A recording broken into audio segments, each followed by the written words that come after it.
1h mais 15 minutos. Musiquinha tá tocando? Tá, sim, senhor. A bancada tá no ponto? Tá, sim, senhor. Os três estão aqui, ó. John Coutrin, Gesael Marques e Kate Almeida, comportadíssimos hoje. Impressionante. Estão aqui os três alinhados, prontos, preparados para mais um Jornal da Difusora. Agradecendo a sua estupenda audiência no rádio e também na TV. A maior rede de comunicação do estado formada a partir de agora. E vamos aos destaques desta quarta-feira. Definidos os integrantes da Comissão Temporária Externa do Senado Federal, que investigará a crise no transporte por ferribote do Maranhão. Embarcações prometidas pelo governo do estado para esse mês ainda não foram entregues. Novos policiais são nomeados, mas o número não chega nem a 50% dos aprovados no último concurso em 2017. Levantamento aponta que Maranhão tem um dos piores índices de oferta de esgoto para a população urbana. Bolsonaro sanciona a LDO com orçamento secreto. Essas e outras notícias agora no Jornal da Difusora.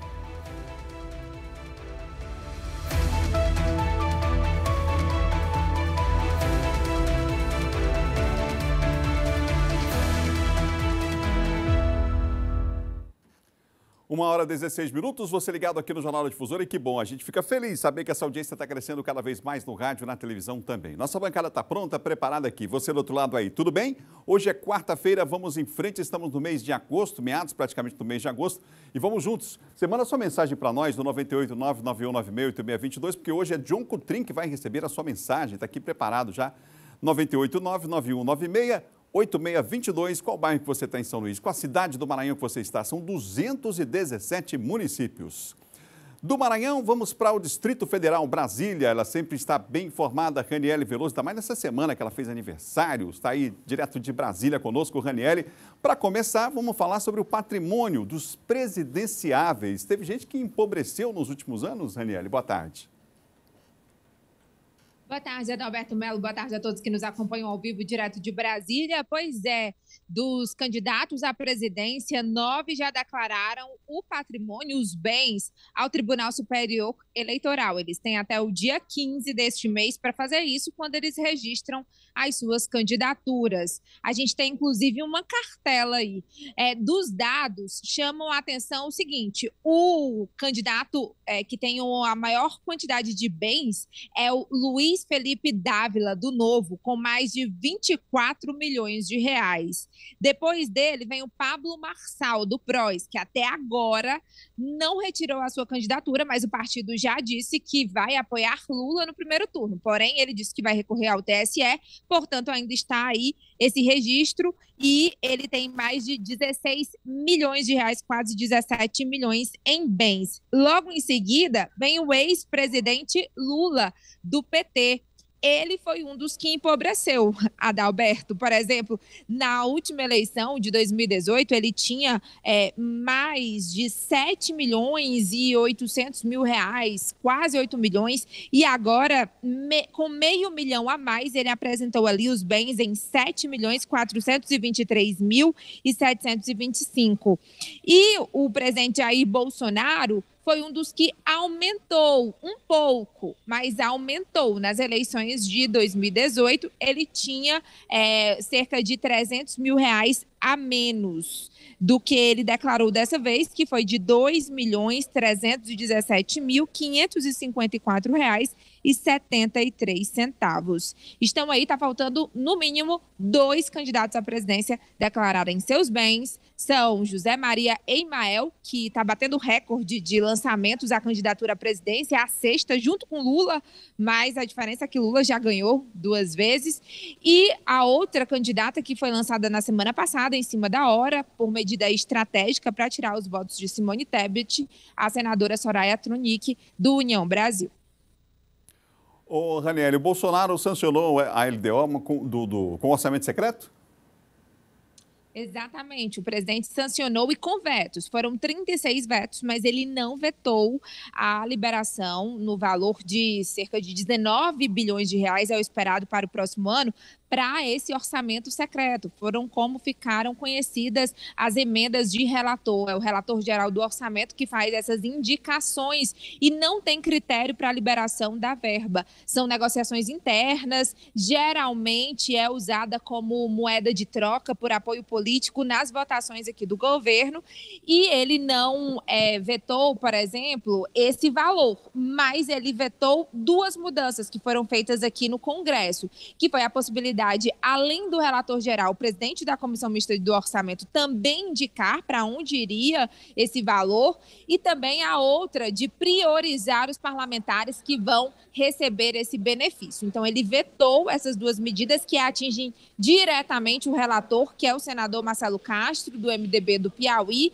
que é rival do seu ministro da Casa Civil, Ciro Nogueira, mas também, em contrapartida, ele manteve esse valor. Agora, outros dados importantes da gente ressaltar na LDO. O salário mínimo fica em R$ 1.294 para o ano que vem, sem aumento real, apenas a correção da inflação. E falando em inflação, a expectativa é que ela fique em 3,3% no acumulado, porém, a previsão desse ano, por exemplo, já foi batida em mais de 1,5%, e no acumulado dos últimos 12 meses, 10% de inflação. E a expectativa é do crescimento do PIB, o Produto Interno Bruto, em 2,5%.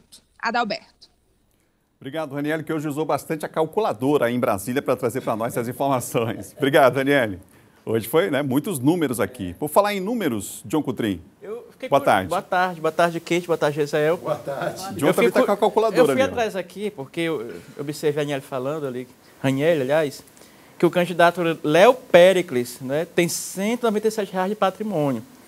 Aí fui procurar que patrimônio é esse que tem 197. Eu fui ver aqui na declaração dele. Não, é caderneta de poupança, R$ 197. É o único patrimônio do Léo Péricles. Caderneta de poupança dele, R$ 197. Candidato à presidência da República do Unidade Popular, não é? UP, né? Então UP, exatamente. Então ele se desloca aí de ônibus, né? Então ele não tem casa. Não tem absolutamente nada, né? Não tem nada, não é? Entendi. Bem nenhum, R$ 197, praticamente nada. Tá certo. E essa poupança dele aqui não está rendendo nada, né? Não. 197, todo tempo aqui não está rendendo nada, mas foi a declaração que ele fez. Tipo, é muita cara de pau, né? Tem candidato aí que estão até fazendo. Claro. Já até conversando aqui, Gisele, agora há pouco. Eu também. Roberto, Kate. Tem candidatos que não declaram totalmente, né? Eles colocam, por exemplo, um que declarou 15 milhões, 200 mil reais e botou 15 milhões de outros bens. Não quis especificar o que eram, né? Então acontece muito essas coisas, até erro também. ao menos isso, né? E essa discussão tá na pauta do dia aí, né? Tá na pauta do dia. A votação aí foi suspensa, né? Em relação à lei de proteção de dados, para saber se você vai... Porque teve um caso de um candidato que foi perseguido, né? Por conta do patrimônio, ter declarado detalhes do patrimônio, acabou sendo uma questão de segurança aí. Enfim, o debate é nacional. De qualquer maneira, por exemplo, boa tarde a todos vocês, pessoal de casa. Eu estava olhando aqui no blog do Marco Dessa, isso tem muito pano para manga, dá para a gente discutir aqui durante vários dias a respeito disso. Até porque, assim, não é julgando ninguém em termos de enriqueceu, empobreceu, mas realmente são algumas coisas que... Eu vou já te passar a palavra, já sabe o que é, né? Então já eu te passo a palavra, a gente vai fazer uma correção técnica aqui. 1h mais 23 minutos. 1h23. Enquanto isso, eu vou dar um recado para você. Olha, vem aí a segunda edição do Circuito Difusora Corrida de Rua. É hora de superar os desafios, mostrar que você é capaz e ainda concorrer a uma vaga para a corrida de São Silvestre. Fique atento que as inscrições já estão abertas e as vagas são limitadas. Se inscreva pelo site centraldacorrida.com.br. Dia 28 de agosto, 6 da manhã, a gente te espera na Avenida Litorânea. O Circuito Difusora Corrida de Rua é um oferecimento do Grupo Saga, Topa Tudo Móveis Usados, Humana Saúde, Max e CREF 21MA. Agora sim, Gesael. Eu dizia o seguinte, que chama a atenção, e já falamos aqui diversas vezes, não é pecado ser rico, não é crime, a não ser que a pessoa tenha se locupletado de dinheiro público, enfim. Mas eu estava vendo aqui no blog do jornalista colega Marcos Dessa, ele falando que, em especial, por exemplo, o ex-governador Flávio Dino está empobrecendo na política. Diz que desde que assumiu o governo do estado em 2015, já perdeu pelo menos R$ 108 mil dos seus bens, se fizer a comparação com as declarações de bens, né? As antigas e vindo comparando. E segundo a postagem do Marco Dessa, diz que em 2018, quando ele disputou a reeleição, ele já estava mais pobre, cerca de R$48 mil. E aí ele faz uma observação aqui importante, que é o seguinte: durante esse período, o governador Flávio Dino, ele recebeu o salário dele integral e sem ter despesas, porque o governador ele tem as despesas pagas por nós, né, de transporte, moradia, né, de alimentação, segurança e tudo. E assim, aí diz o jornalista, né, depende-se, portanto, que ele seria um perdulário gastador que não conseguiu sequer manter o patrimônio preservado, porque se não tinha nem despesas, foi a diminuição do patrimônio ganhando o salário de governador durante todo esse tempo. Por outro lado, tem gente como, por exemplo, o Laésio Bonfim, que em 2012 tinha R$638 mil declarados à Justiça, R$638.500, e neste ano de 2022 é R$4.600.000, dá quase 8 vezes mais. E especialmente do último mandato dele de prefeito, o incremento de patrimônio dele foi de mais de R$500 milhões por ano, quase o mesmo valor da declaração dele de 2012. Então, assim, enquanto o Laésio conseguiu enriquecer depois que entrou na política, alguns estão empobrecendo. E veja bem, eu digo depois que entrou na política. Eu não estou dizendo que ele enriqueceu com a política, mas estou fazendo apenas aqui colocando no lapso temporal. 1h mais 26 minutos, 1h26. Daqui a pouquinho a gente vai mostrar que tem mais candidatos, tem mais material de candidatos sendo distribuído aqui na capital. A gente vai saber já já os detalhes aqui do Jornal Difusora. A gente tem mostrado aqui, tem interrogado inclusive aqueles candidatos que estão lá, né, estampados lá nesse material. Agora, um outro candidato que foi encontrado material, a gente mostra daqui a pouquinho para você. 1h mais 26 minutos, lembrando que a campanha eleitoral começa dia 16 de agosto, é o período oficial para que isso aconteça. Agora, com mais calma, boa tarde de Keiti Almeida, falando sobre os integrantes da Comissão Temporária Externa do Senado, que vem aqui exatamente investigar a questão dos ferries. Keiti Almeida, boa tarde.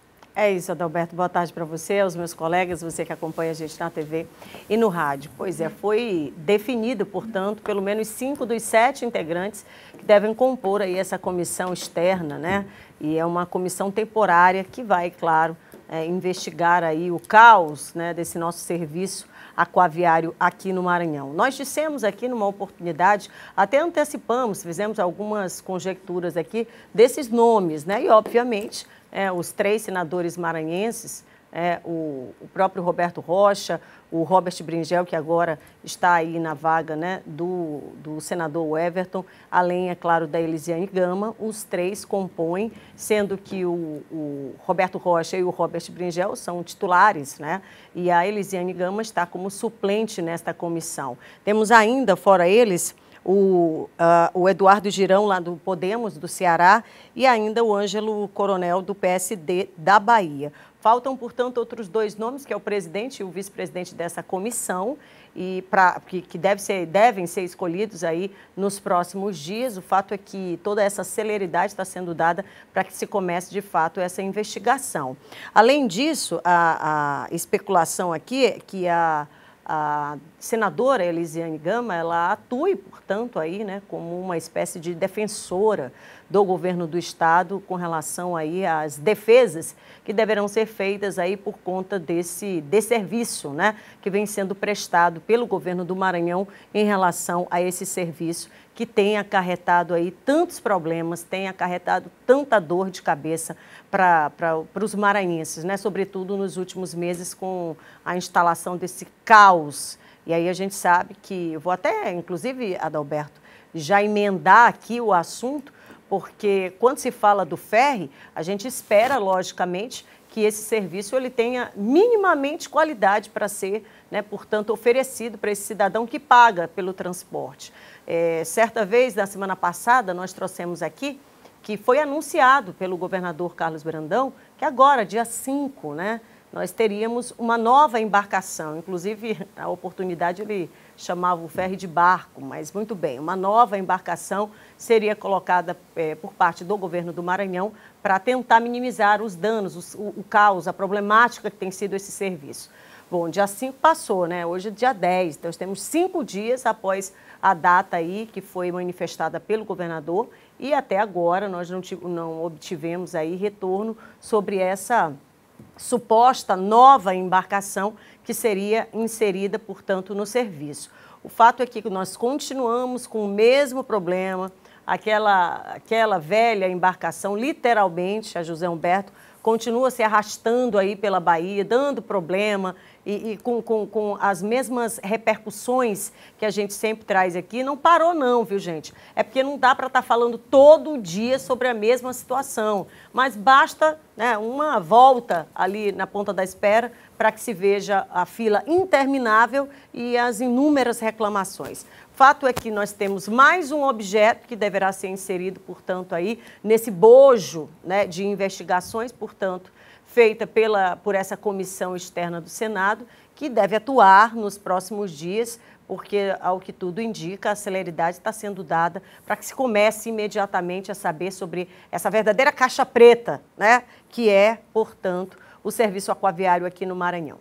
1h mais 30, você ligado no Jornal da Difusora, no rádio, também na TV. Um recado para você, hein? Fiat em São Luís é Fiat Revemar, uma concessionária completa com atendimento personalizado e excelência na prestação de serviços. A nossa oficina possui profissionais qualificados pela Fiat com peças e acessórios originais e de altíssima qualidade. Agende um test drive, conheça toda a tecnologia, conforto e segurança que os nossos carros oferecem, além das entradas facilitadas e parcelas reduzidas. Tudo isso para você não perder a chance de ter um Fiat para chamar de seu. fiatrevemar.com.br. Acesse ou ligue 3042-2072. Fiat Revemar, venha nos visitar e vire a chave dos seus sonhos. Unidade Centro na Avenida Camboa, 147 na Jordoa, aqui em São Luís, e a Unidade Holandeses na Avenida dos Holandeses, 22 no bairro Calhau, em São Luís. Falou Fiat, falou Revemar. John Coutrin, pessoas já estão mandando mensagem aí, pessoal que está acompanhando a gente em todo o estado, John? Adalberto, com certeza. Temos aqui, estamos ligados no programa, o Raimundo, lá de Coroatá, um abraço para Coroatá, audiência muito grande, naquele município, né? Aqui também deu um alô, mas não disse o nome. Tem Elvis Vilela também, aqui da Santa Clara, que está mandando também alô para tudo, é bancada, não é? Tá vendo, o programa é bom, até o Elvis está assim. Elvis não morreu. Tá doido? O Adriano, né, que mora na Vila Luizão, diz aqui, está assistindo o SBT, que é a difusora do programa, né? Aqui também mandaram aqui Sofia e Safira, né? Mandaram aqui também um alô para a gente e para o Jorge Luiz também. Registro da audiência, né? Quero só lembrar que em relação aos ferries, nós hoje pela manhã entramos em contato, a nossa produção entrou em contato com agora me fugiu. Secretaria de Comunicação do Governo do Estado. Eu pensei em Secap, agência. né? É porque o e-mail tem lá, Secap. Para falar sobre esse assunto dos ferries e, inclusive, perguntando à MOB sobre a previsão para esse mês em relação à entrega de novas embarcações, para ver se diminui pelo menos o sufoco das pessoas em relação a essa situação que a gente tem mostrado aqui. Aliás, a imprensa inteira tem mostrado essa situação aí que é gritante. Até o momento, nós não recebemos um posicionamento. Assim que tivermos um posicionamento em relação a essa previsão, hoje, amanhã, enfim, na hora que a gente tiver essa informação, a gente passa para você quanto à previsão de chegada dessas novas embarcações, já que foi gerada, como disse a Kate, uma nova expectativa em relação a essa situação e não poderia ser diferente, porque cada dia que passa, a situação é complicada para quem precisa desse tipo de serviço, não é? 1h mais 33, 1h33. Kate Almeida, foi anunciada a nomeação de novos policiais aqui do estado do Maranhão. Que informação você tem? Dados numéricos, inclusive, são importantes em relação àquele último concurso que aconteceu lá em 2017? É isso, Adalberto. Só para concluir aqui, o pessoal nas redes sociais está me perguntando o prazo, né, da comissão para poder investigar, portanto, esse serviço aquaviário. 120 dias é o tempo da comissão que deve acompanhar aí esses trabalhos e aí, portanto, após os 120 dias, concluir de alguma forma a razão aqui de todo esse caos que acontece no Maranhão, tá? Tomara que eu tenha respondido. Bom, a respeito desse outro assunto, Adalberto e você que acompanha a gente em casa, a gente vem falando, né, sobre outro problema seríssimo no Estado, que é a questão da segurança, que, aliás, é um dever, né? É um dever do Estado promover, de alguma forma, minimamente, a segurança do cidadão.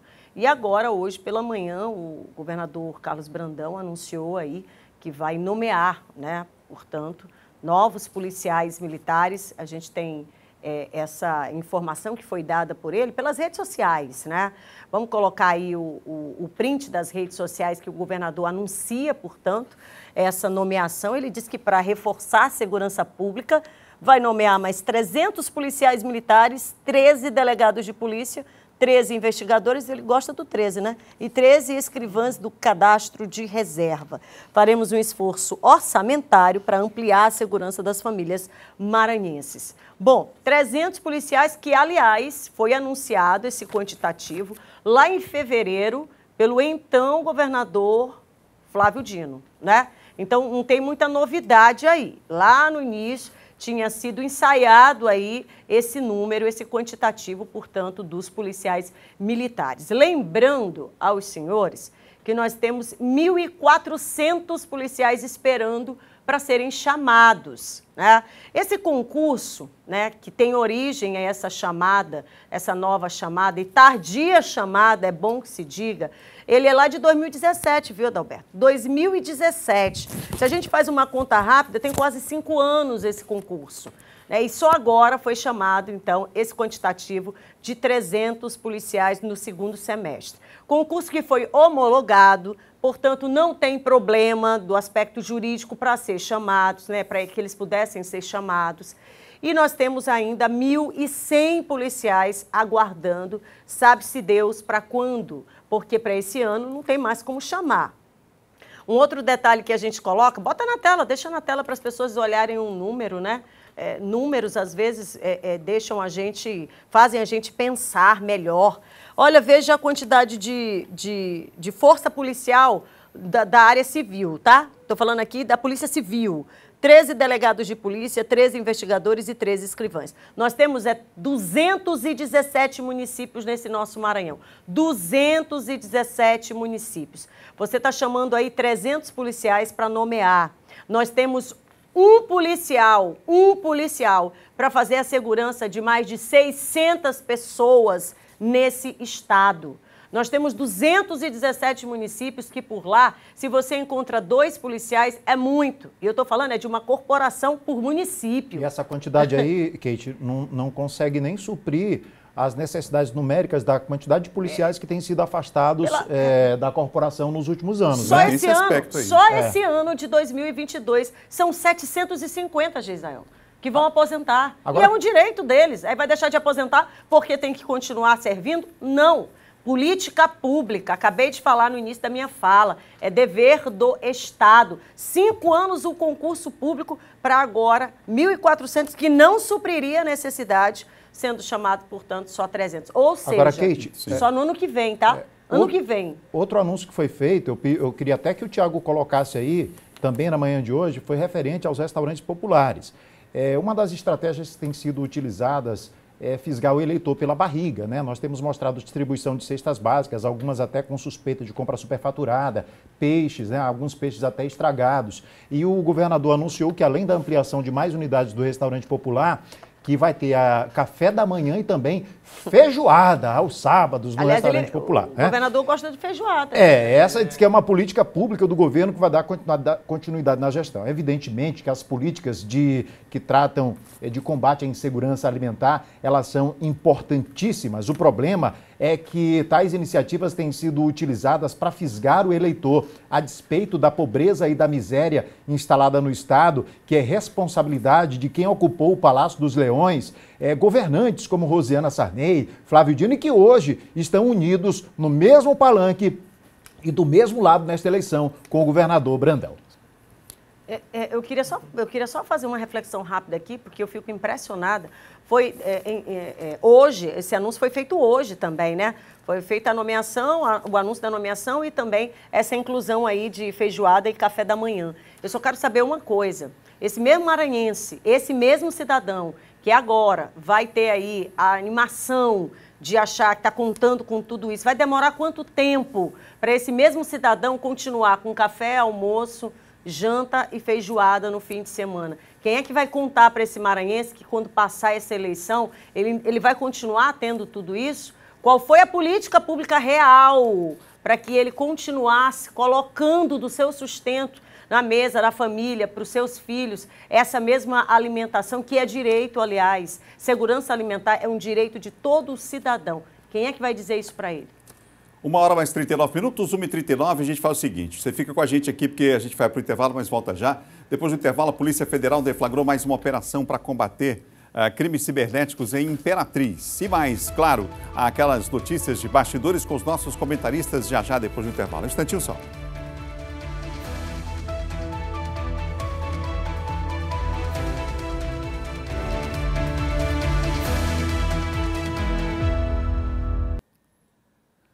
Uma hora mais 43 minutos, já voltamos com o Jornal da Difusora em sua primeira edição no rádio e na TV, também na bancada John Coutrin, Gesael Marques e Kate Almeida. Estamos juntos aqui até as 2h13 hoje com muita informação para você dos bastidores da política, tá bom?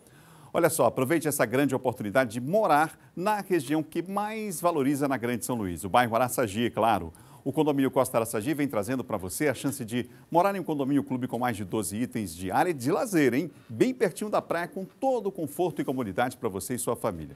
O melhor de tudo, sabe o que é? É que já está prontinho para morar. A entrada é facilitada, as condições são especiais para você, claro, realizar o seu sonho.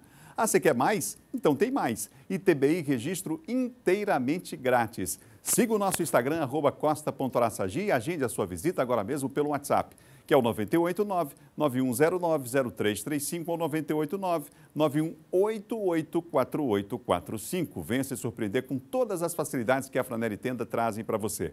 Para investir ou morar, o Costa Araçagi é o lugar, viu?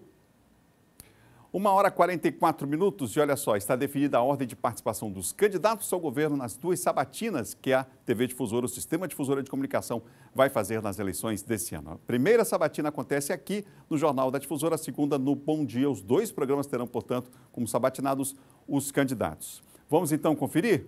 Os dias serão de 12 a 22 de... os dias serão de 22 de agosto a 1º de setembro. Então vamos lá. Dia 22, o primeiro candidato sabatinado aqui no programa será Edivaldo Holanda Júnior, do PSD. Na terça-feira, o Everton Rocha, do PDT. Na quarta, dia 24, Carlos Brandão, do PSB. Dia 25 é uma quinta-feira e Nilton Rodrigues estará conosco aqui falando das suas propostas, ele que é do PSOL. Dia 26 é uma sexta-feira, fechando a semana, o Franklin Costa, que é do PCB. Aí tem mais uma semana, começando na segunda, com Hertz Dias, do PSTU. No dia 30 é uma terça-feira, Laésio Bonfim, do PSC. Dia 31, quarta-feira, Simplício Araújo, do Solidariedade. Dia 1º de setembro, do Democrata Cristão. E o professor Joás Moraes, é uma quinta-feira, ele será sabatinado aqui pelos nossos colegas de bancada. Estaremos todos recebendo aqui os 9 candidatos ao governo do Estado para que debatam as suas propostas, falem conosco. Serão 2 blocos de 13 minutos e no final o candidato tem 2 minutos para as suas considerações finais e vai ser transmitido para o Maranhão inteiro, no rádio e na TV. Toda a rede, portanto, conosco nesses dias de sabatinas com os candidatos. Lembrando que nós teremos sabatinas também no Bom Dia Maranhão, às 7h15 da manhã. Todos os candidatos ao governo também vão ser sabatinados nos programas. A sabatina no Bom Dia vai ser de 12 a 22 de setembro. A ordem das entrevistas, tanto no Jornal da Difusora quanto no Bom Dia Maranhão, essa ordem foi definida por sorteio na presença dos representantes dos candidatos, em reunião aqui no Sistema Difusora de Comunicação. A transmissão será simultânea no rádio e na TV para todo o Estado e os representantes de todos os 9 candidatos estiveram presentes aqui. Na primeira reunião só não participou o representante do candidato Laésio Bonfim, mas ele mesmo já confirmou que virá difusora nas entrevistas e nos debates também. 1h mais 46 minutos. Entidades da saúde recorrem ao Supremo Tribunal Federal contra o piso da enfermagem. Informações ao vivo com Ciro Mineiro. Você, Ciro, boa tarde. Olá, Adalberto, boa tarde a você, boa tarde a todos aí no estúdio e também quem acompanha o Jornal da Difusora na sua primeira edição. Olha só, Adalberto, as associações, no caso as entidades, defendem que o pagamento do piso aos enfermeiros é insustentável, uma vez que a lei não previu a fonte dos recursos para arcar com a despesa do reajuste. Esse pedido, Adalberto, ele foi apresentado por diversas entidades, entre elas a Associação Brasileira de Medicina Diagnóstica, a Associação Brasileira das Clínicas de Vacinas, a Associação Brasileira dos Centros de Diálise e Transplante, a Associação Nacional dos Hospitais Privados, enfim, são várias as associações, as entidades, né, ligadas à área médica. As entidades destacam a necessidade de valorizar a categoria com um piso salarial, mas afirmam que o Congresso Nacional e a Presidência da República ignoraram as pesadas consequências para a população brasileira da lei sancionada. É importante a gente relembrar, Adalberto, que o piso salarial da enfermagem foi sancionado, né, na última quinta-feira por meio da Lei 14.434/22. A lei prevê salário de R$ 4.750 por mês para os enfermeiros. 75% desse valor, que é o que representa R$ 3.325, para os técnicos de enfermagem, e 50%, né, do total do piso dos enfermeiros, que é de R$ 2.375, para os auxiliares e parteiras. O piso salarial da enfermagem foi aprovado no mês de maio e aguardava a sanção presidencial desde então, para dar segurança jurídica do novo piso, uma vez que os salários dos servidores públicos são definidos pelos governos estaduais e municipais. O Congresso Nacional aprovou a proposta de emenda à Constituição, né, no mês passado, que viabilizou, nesse caso, a sanção do piso salarial dos enfermeiros. E agora a gente acompanha esse impasse, né, Adalberto, porque o piso salarial dos enfermeiros, então, foi sancionado pelo presidente da República, mas agora existe aí esse impasse, né, de onde é que vem esse recurso, né, para garantir que esse piso ele seja, de fato, garantido a esses profissionais da enfermagem. Voltamos com você, Adalberto, aí no estúdio. Obrigado, Ciro, pela informação. 1h mais 49 minutos, 1h49. E olha só, a Justiça Eleitoral disponibilizou um aplicativo para denúncia relacionadas aí à campanha e à propaganda política também. Zé Carlos tem informações para nós ao vivo de Caxias sobre o assunto. Zé Carlos, boa tarde. Olá, Adalberto, boa tarde. Pois é, o aplicativo, chamado de aplicativo Pardal, pode ser baixado para os celulares com o sistema Android ou iOS. Ele é um importante canal para fazer chegar até o Ministério Público Eleitoral as denúncias sobre as irregularidades. E a gente conversou com o chefe do cartório eleitoral aqui de Caxias sobre esse assunto. Vamos ouvir. Tem um aplicativo chamado Pardal, a população já pode utilizar desse aplicativo, considerando que existe a possibilidade de propaganda antecipada. Já antes do período permitido na lei, que começa dia 16, repito, agora de agosto, o eleitor já pode fazer denúncias sobre propagandas irregulares através do aplicativo Pardal. Olho vivo, hein, Adalberto? É com você. Aí, portanto, já pode o eleitor lançar mão aí desse importante instrumento, né? Lembra que no dia da eleição, inclusive, né, a polícia usou até drone nas últimas eleições e agora esse aplicativo já há um tempo que vem sendo utilizado e tem dado certo aí em relação a denúncias de propaganda antecipada, enfim. Na dúvida, vai lá, denuncia, mostra, guarda o material, enfim, né? Contribui também nesse período em especial. Vamos para a Imperatriz rapidinho. A Polícia Federal deflagrou mais uma operação para combater crimes cibernéticos lá em Imperatriz. Quem tem os detalhes para nós é Marcelo Júnior. Boa tarde, Marcelo.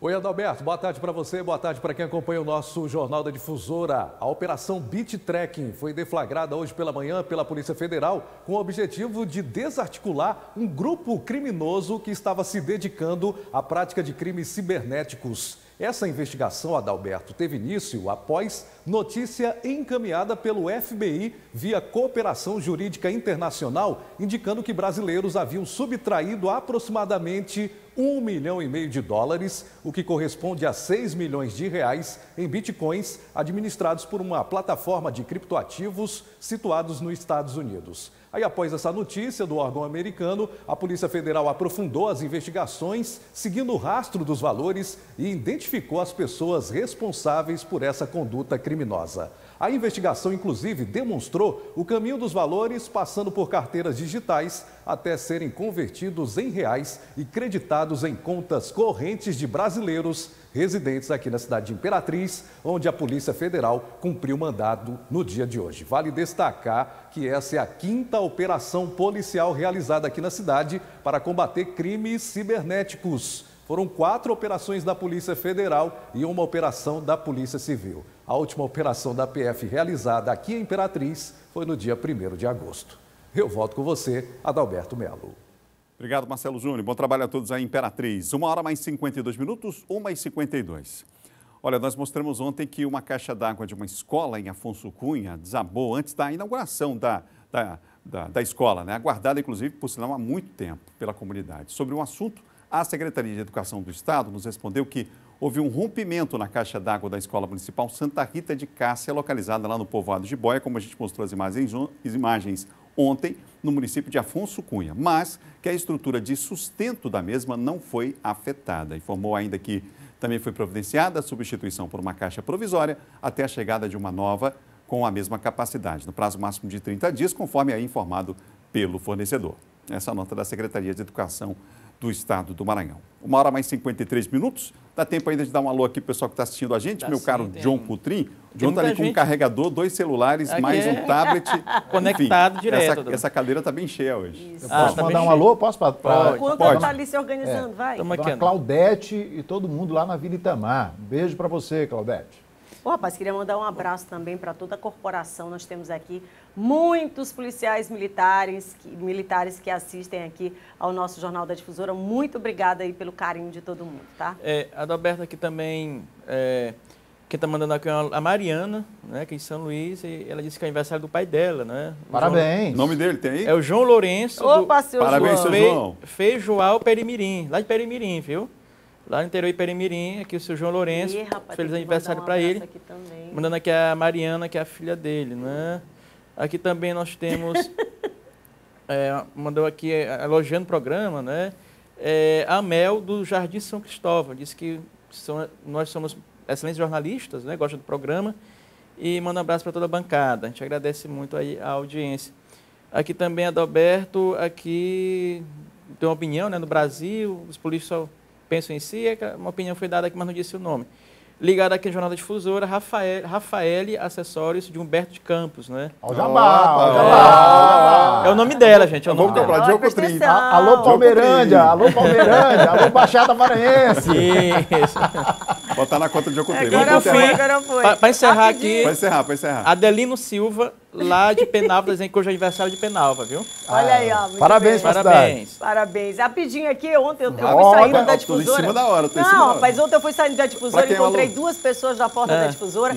E aí eu soube que aqui do lado nós temos um senhor querido que disse que calma, para ele saber que é para ele. Isso. Seu João. Disse, inclusive, que todo dia ele me assiste e só me chama de gatinha. É por isso que ela estava insistindo. Por isso que estourou o tempo. Adorei saber Dava para ter falado os 10 nomes. Seu João, um beijo pro senhor, viu? Imperatriz e Caxias agora vão seguir com a programação local. Tira esse relógio infeliz daí. Imperatriz e Caxias vão seguir com a programação local. Vamos lá.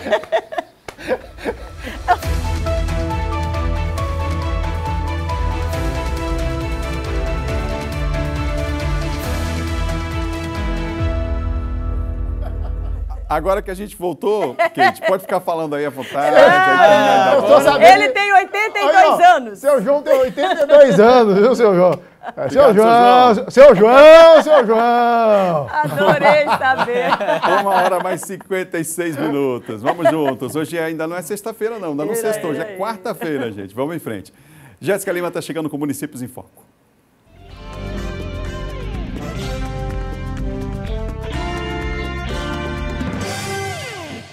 Olá, boa tarde. Com o início das aulas em Balsas, a Prefeitura realizou a distribuição de mais uma grande remessa de alimentos para a merenda escolar. As aulas estão retornando nas escolas municipais e precisamos retornar com alimentação saudável, uma alimentação em uma quantidade adequada. Então estamos adquirindo só hoje mais de 26 toneladas de alimentos que serão destinados à merenda escolar. Estamos aqui recebendo essa demanda da merenda escolar, né, para os nossos alunos, e é gratificante porque a gente vê que é muita merenda, é uma merenda de qualidade. De uma certa forma isso motiva muito o aluno também, até no ensino-aprendizagem. Esse foi o destaque do Municípios em Foco. Até a próxima edição. 1h mais 57 minutos. Agora um aviso importante para você que está acompanhando aqui a gente na Difusora. Informamos que a palestra O Poder da Autorresponsabilidade do Paulo Vieira, que aconteceria ontem no Palácio, foi transferida para o dia 12 de setembro, 19 horas no mesmo local. Quem já adquiriu o ingresso não precisa se preocupar. Ele continua valendo e caso você não queira prosseguir com sua ida ao evento, siga as instruções. Entre em contato pelo número 0800 5910 251 ou então 11 40 03 6119 ou atendimento@ingressodigital.com e ainda contato@ingressodigital.com, fazendo a solicitação diretamente a Ingresso Digital para o seu reembolso. 1h mais 57 minutos, a gente vai hoje até as 12h13 aqui com o Jornal da Difusora. Vamos para o intervalo? Depois do intervalo a gente vai falar de outra reviravolta lá no PROS. Rapaz, a madrugada de novo teve gente que não dormiu. Essa foi de dia. O candidato Everton foi o primeiro a anunciar ações de campanha em São Luís e também em Imperatriz. Agora tem gente fazendo, tem material, vou corrigir minha fala, tem material sendo distribuído antes da hora. A gente vai mostrar já já.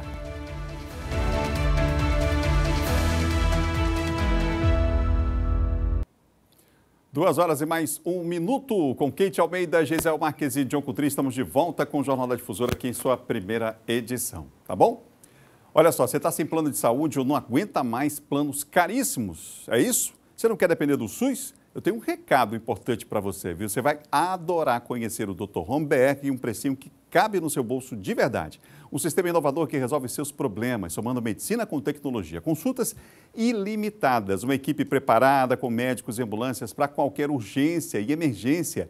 Telemedicina, fale com o médico sempre que precisar. E ainda tem mais, hein? O exclusivo clube de desconto de até 80% dos melhores hospitais, medicamentos e muito mais. Você quer saber mais? Aponte a câmera do seu celular agora mesmo, para o QR Code que está aparecendo na tela e nós vamos direcionar você para mais informações.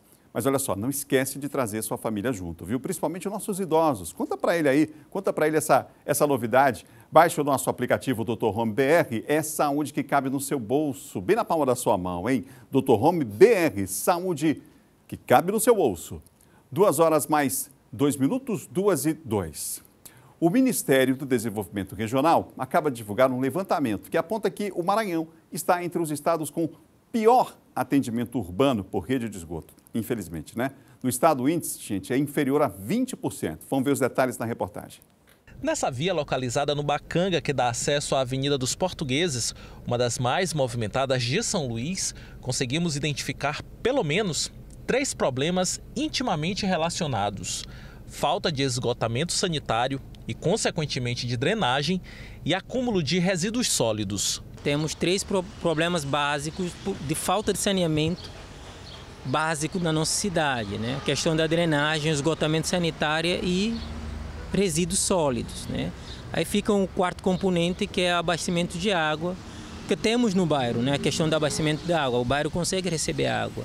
Mas vamos falar dessa ausência, né, do poder público em atender a sociedade no quesito esgotamento sanitário. Como você pode perceber, temos uma situação aqui ideal de exposição à enfermidade, ou seja, o esgoto que é gerado nas casas, elas correm a céu aberto. Assim como esse ponto, outros tantos em São Luís e nos demais municípios do estado enfrentam os mesmos transtornos. Essa combinação de lixo e esgoto correndo livremente pela via pode resultar em sérias consequências, afetando o meio ambiente, mas principalmente a saúde de quem é obrigado a conviver nesta condição. Devemos ressaltar que aqui na capital temos a concentração maior de pessoas e, consequentemente, um aumento da produção de esgoto, um aumento da produção de resíduos, entre outros. Onde morar gente com maior poder aquisitivo, onde vai existir uma preocupação com saneamento básico. E onde não mora gente com poder aquisitivo maior, é desprezado no sentido de que, bom, vamos deixar estar, vamos deixar do jeito que está, esperando que aconteça milagre. Então, espero eu que não seja assim nos interiores, mas a lógica nos mostra o contrário. Um estudo produzido pelo Ministério do Desenvolvimento Regional detalha como estava a situação do país em 2020 no que se refere à coleta e tratamento de esgoto. 1.937 municípios brasileiros não possuem rede coletora de esgoto. Com relação ao Maranhão, o índice de atendimento por rede de esgoto é inferior a 20%.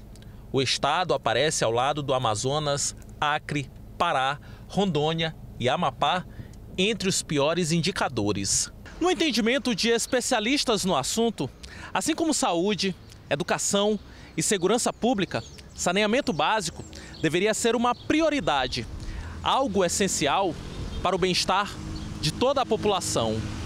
A questão de saneamento básico é algo que não deveríamos estar discutindo hoje, é algo que deveríamos hoje sempre comemorar, ou seja, temos aquilo que é básico, mas infelizmente não. Aqui há quem determina em que lugar as obras de saneamento serão construídas, em que lugar deve ser esquecido, como estamos vendo aqui no bairro do Bacanga, ou seja, o poder público simplesmente coloca o asfalto e esquece que deve fazer a drenagem. Nós pedimos um posicionamento para a Companhia de Águas do Maranhão, de saneamento do estado do Maranhão-Caema, mas até agora não tivemos retorno em relação a esses dados que foram levantados. São dados oficiais do Ministério do Desenvolvimento Regional. Acabou de sair esse levantamento, que é uma espécie de fotografia de como está a questão sanitária no país. Estamos longe ainda. Quando, muitas vezes, o que acontece, que você viu na reportagem, o esgoto, não há coleta de esgoto. E quando há coleta, não há o tratamento do esgoto também. A situação é muito séria do país inteiro e aqui a gente continua, infelizmente, com esses números negativos aí, como você viu na reportagem. A gente vai passar em frente, porque hoje a gente está com o tempo realmente em cima, vamos até às 2h13 hoje. E vamos falar agora sobre panfletos de propaganda de mais um candidato que foi encontrado aqui, foram jogados aqui em um bairro aqui na capital. Gisael? Vamos lá, vamos logo colocar as imagens aí, porque desta vez eu recebi a denúncia de que panfletos referentes a um candidato a governador jogados em uma sarjeta lá na região do bairro do Renascença. E dessa vez, diferente da denúncia que nós fizemos aqui em relação ao candidato Brandão, que inclusive negou que tenha sido ele o produtor do material, mas o material está sendo distribuído. Dessa vez, no caso do Brandão, não existia uma propaganda clara, nítida, né? Havia uma apresentação dele, dizendo quem ele é e tal. Dessa vez até com o número do candidato. E nós temos repetido aqui várias vezes que a propaganda eleitoral ela só é permitida com o pedido de voto a partir do dia 16. E nesse caso, o material referente ao candidato do PSC, Laésio, foi encontrado em via pública na manhã de hoje e eu recebi essas imagens e estou tentando conseguir também esse material em mãos para poder trazer aqui para a gente. E nós pedimos nota para a assessoria do candidato que nos deu a seguinte informação, que alguns poucos panfletos foram feitos exclusivamente para a convenção do PSC. O candidato Dr. Laésio Bonfim não tem como ter ciência, diz a nota, e controlar o destino de um material que foi entregue durante a convenção e eventualmente descartado em local inapropriado. E diz mais ainda que, conforme as imagens enviadas por nós, que foram essas, nada configura qualquer abuso ou desrespeito à legislação eleitoral. Vocês perceberam que quando voltou da reportagem que estava no ar, eu estava no telefone falando com um advogado, e é verdade que material desse tipo, dessa natureza, pode ser utilizado dentro da convenção partidária, mas esse material foi encontrado em via pública e, claro, que cabe aí a algum outro candidato ou algum outro partido fazer, portanto, os questionamentos necessários, e aqui nos cabe apenas relatar o fato. Fato, o material foi encontrado fora das convenções, fora do evento intrapartidário, e já que foram tão poucas quantidades assim, para isso eu acho até que é uma quantidade grande que foi encontrada na rua, porque pouca quantidade é essa que está na sarjeta. De todo modo, está dado aqui o outro lado do candidato que apareceu aí no que seria, nesse momento, se fosse distribuído por ele material dessa natureza, considerado crime eleitoral. 2 horas após 9 minutos, 2h09. E já tem candidato anunciando aí ação de campanha, já que ela é permitida a partir do dia 16 de agosto. O primeiro candidato a anunciar ações de campanha foi o Everton, o Kate Almeida. Exatamente. Ontem, no Ponto e Vírgula, meu colega Assi Freitas, advogado também, jornalista, radialista, ele já trazia essa informação, e aí eu quero que estampe rapidinho na tela, porque o candidato e senador, o Everton, né, ele começa, portanto, a campanha a partir do dia 16, lá em Imperatriz, com um ato de caminhada, né, às 10 horas, E aqui na capital também. Está aqui na tela, pode estampar aí, para que a gente possa colocar aqui na capital, na Rua Grande, né? E já está marcado, então, para o período da tarde, ou seja, nas duas grandes cidades, né? São Luís como capital e Imperatriz, segunda maior cidade do Maranhão, portanto, com atos já oficiais de campanha a partir do dia 16. 2 horas mais 10 minutos, está quase encerrando aqui o nosso Jornal da Difusora, mas temos mais uma informação a respeito do PROS. Kate Almeida e John Coutrin, os dois passaram eu vou falar rapidinho. Vai lá. Na verdade, foi devolvido, né? Mais uma vez aí nesse vai para lá, vai para cá, que a gente tem observado, né, o comando do PROS aqui no estado para o Marcos Caldas. A gente sabe que o pessoal está mal dormindo aí por conta disso. Mas agora foi até de dia mesmo, né? Saiu aí, inclusive, um documento, queria colocar na tela rapidamente esse documento, que mostra, portanto, então, a recondução do Marcos Caldas, uma certidão da Justiça, né? Obtida, inclusive, com exclusividade aí pelo colega, vamos dar o crédito aqui para o colega Isaías Rocha, mostrando exatamente aí a recondução do Marcos Caldas, que já está vigente, viu? Começou agora dia 1º de agosto, segue até o dia 31 de dezembro, não é isso, John? Kate, já falamos aqui as implicações referente a esse embate jurídico nacional, mas aqui no Maranhão tem essa assinatura do presidente Eurípides, não é? Que coloca o Marcos Caldas como comandante do partido aqui no estado do Maranhão. Tem a questão nacional também, né? A candidatura do Pablo Marçal, pelo PROS, que não se sabe ainda se ele será candidato ou não. Ele, inclusive, disse que aguarda uma liminar hoje do Tribunal Superior Eleitoral a respeito de uma decisão do comando do partido. Independente disso, não é? Mas aqui no Maranhão, respaldado pelo Eurípides, o Marcos Caldas tem aí a direção do partido e também outros nomes que foram colocados ali nessa comissão ali relacionada ao PROS no estado. 2 horas mais 12 minutos, falta um minutinho para encerrar. John Coutrin, Chico Leitor, dá tempo? O caso do Chico, Adalberto, é que a Procuradoria Eleitoral entrou, não é, ali pedindo que não seja deferido o pedido de recandidatura do Chico Leitor, porque há umas ações, não é, de improbidade, condenações de improbidade contra o Chico Leitor. Mas isso está sendo até uma questão de debate ali no STF, essa questão da nova lei de improbidade administrativa, né, pode até repercutir aí na candidatura do Chico. Então o Chico aguarda essa decisão, mas ele acredita que vai ser candidato sim, não é? E isso é coisa dos adversários que entram na justiça em época de eleição contra ele. Estamos encerrando o nosso Jornal da Difusora, agradecendo a sua audiência. Amanhã voltamos 13h, 1h15, se Deus quiser, tudo de bom para você, muita paz, muita saúde. Deus abençoe você, viu? Amanhã voltamos. Amém. Tchau, tchau.